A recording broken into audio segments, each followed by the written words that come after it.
So what I hope is that my life can be an inspiration to others, inspire them to live a life of excellence, inspire them to live a life of service, inspire them to live a life of principle and passion. CEO of the National Urban League, Marc Morial, is a public servant, politician, and businessman. And I'm honored to highlight his work as a visionary for Black History Month.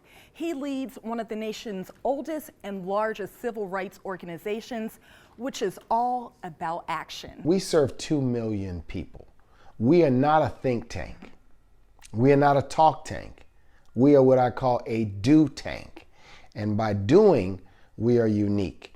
And in today's climate where we've seen our country divided after a very heated election, Morial says one of the biggest efforts of the National Urban League is making sure that America continues to be great for everyone and not taking a step back in time. Well, it's important that our job is to push, encourage, and hold accountable every president, every member of the Senate, every member of Congress, with respect to the mission of the National Urban League, which is to enable not only African Americans, but all underserved Americans to enter the economic and the political mainstream in this great nation. And Bill, he keeps it real and reminds everyone, especially young people, to hold true to their values and principles. And if you want change, you got to be a part of that change. People have to get off their blanks and enter the fight, to be civically engaged, to be part of the conversation.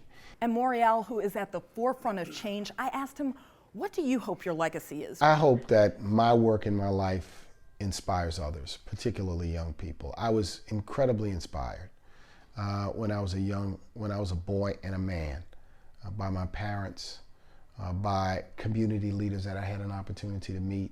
You know, he's an interesting guy, and he's accomplished a lot. How does he feel about some of the more radical groups out there? We had a very in-depth conversation about Black Lives Matter. He would not categorize that as radical. Really? He says people have to realize that it's a response to what has been the climate of what happened with unarmed Black men being killed. I would just love to see a real conversation based in fact. I mean, you know, nobody in these organizations, not Black Lives Matter, not this person that you're doing the story about, deal with the fact that 40% of Black Americans polled say that Obama was one of the most racially divisive presidents. Like that I don't understand why that's not discussed. You don't think that some of the divisiveness with Obama was the fact that he was a Black president? He faced a lot of adversity because of his skin color.